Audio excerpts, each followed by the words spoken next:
Halo teman-teman, salam sehat semuanya. Mudah-mudahan kalian semua dalam keadaan baik-baik semua. Ya, langsung aja di video kali ini gua bahas dua topik utama, yaitu soal pertandingan yang udah terjadi kemarin, Madrid dan Milan. Tapi gua akan lebih ke depan, proyeksi juga untuk melihat seperti apa Madrid dan Milan mengarungi La Liga dan juga Serie A nanti, dan juga Liga Champions dari hasil pertandingan kemarin ya. Ini yang pertama. Yang kedua, soal transfer yang makin menggila dan makin liar, baik yang ada di Eropa sendiri maupun juga dari Eropa yang ke Timur Tengah atau Saudi Pro League ya. Yang kita tahu terakhir yang membuat heboh adalah rencana dari pembelian Al Hilal kepada Kylian Mbappe yang angkanya sangat fantastis. Oke, itu kira-kira gambaran round up yang akan gue bahas atau topik yang akan gue bahas di video gue kali ini.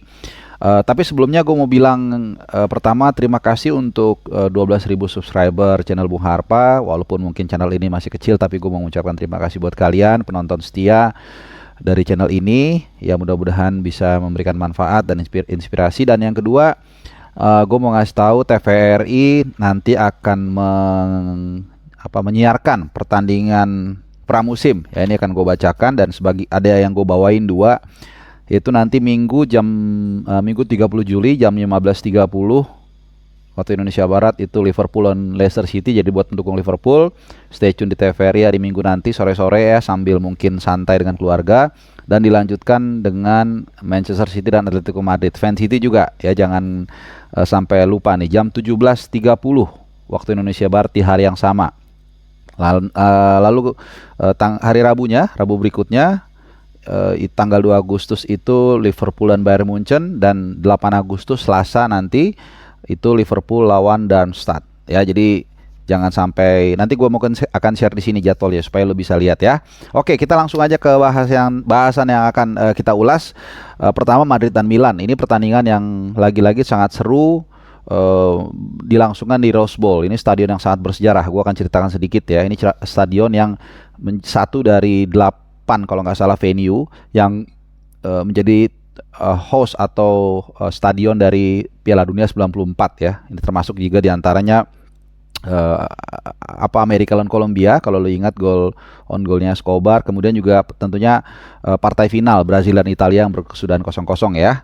Dan kemarin penontonnya penuh banget. Ini kapasitas stadionnya memang gede, dan pertandingannya juga seru, banyak gol, ada 5 gol tercipta. Nah, kalau gue lihat, gue akan singkat aja, agak simple membahasnya. Jadi kalau dari Madrid yang paling menonjol di sini, mungkin lu juga nggak, adalah peran dari Valverde yang lebih menonjol.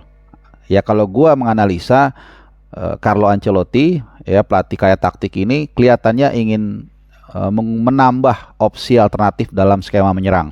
Karena emang ini yang harus kita ingat, setiap tahun pelatih itu tidak bisa terus-terusan menerapkan atau mengimplementasikan strategi yang itu-itu aja. Ya, pertama, kebutuhan tim berbeda, dan kedua,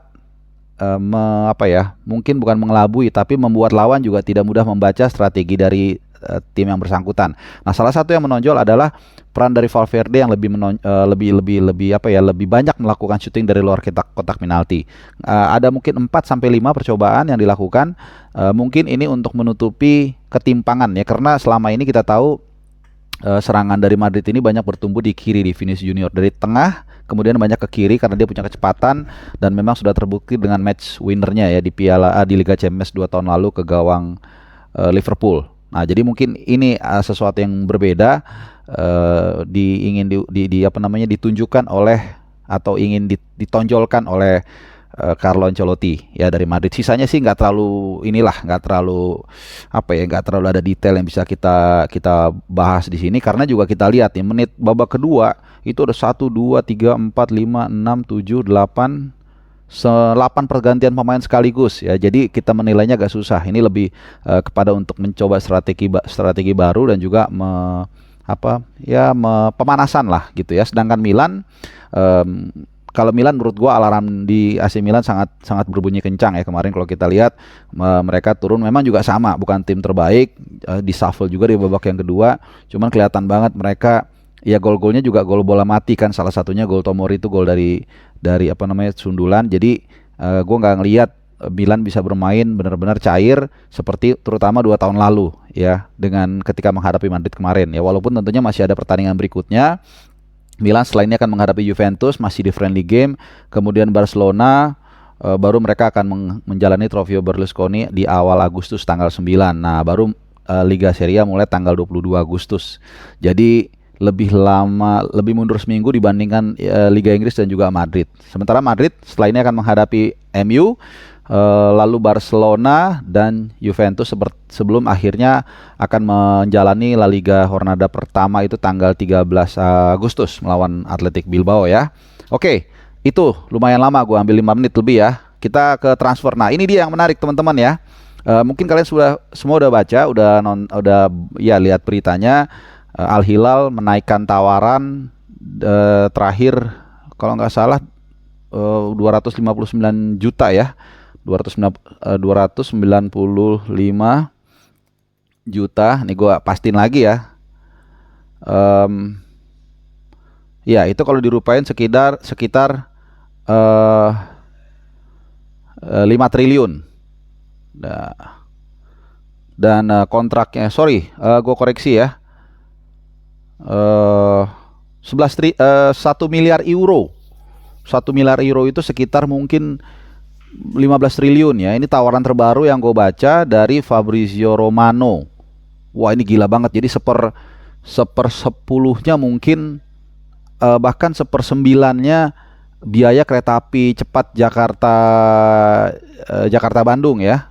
Ini luar biasa. Atau tadi gue sedikit konversi iseng-iseng, itu setara 3 kali, bahkan hampir 3 kali biaya APBD Provinsi Jambi. Gila nggak? Jadi 3 tahun Provinsi Jambi itu bisa dihidupi dari biaya untuk memboyong Mbappe ke Arab Saudi kalau memang oke. Nah, ini menarik ya teman-teman ya. Artinya gini, gue mau lihat dari gambaran yang lebih besar, big picture-nya, bahwa 2 tahun lalu Super League itu datang dengan ancaman untuk membuat liga yang baru dengan gelontoran uang ya. Tapi ternyata kita lihat justru nggak diduga dan nggak dinyana, ternyata dari Arab Saudi yang dalam quote by quote mengganggu kemapanan dan juga ketenangan di liga-liga utama Eropa dengan gelontoran duit ya, mulai dari Brozovic, Koulibaly, Ruben Neves, bahkan 2 nama terakhir Ruben Neves dan Koulibaly juga sudah bergabung ke Al Hilal, klub yang menawar Mbappe. Jadi ya inilah sepak bola modern ya. Ketika kita berbicara duit, maka semua idealisme akhirnya hilang. Dan khusus untuk Mbappe ini menarik ya, karena situasinya nggak segampang yang kita perkirakan. Sempat Al Nassr ya kalau nggak salah, petingginya CEO-nya atau apalanya, presiden klub PSG ingin menyandra dia dengan tetap di PSG tapi nggak akan dimainin. Nah, ini juga kan nggak bagus buat pemain. Sementara Euro sudah dekat, sudah mungkin 11 bulan lagi. Kalau sampai Mbappe nggak main sama sekali, tentunya ini bisa berdampak juga ke tim nasional Prancis ya. Jadi gue rasa sih dalam situasi seperti ini pasti ada kebijaksanaan dari pihak-pihak yang terlibat, termasuk agennya Mbappe, untuk ya either dia tetap di PSG main ya, atau mungkin dia dijual ke klub lain dengan harga yang luar biasa sebenarnya ya, breakthrough banget ya, ini luar biasa ya. Oke.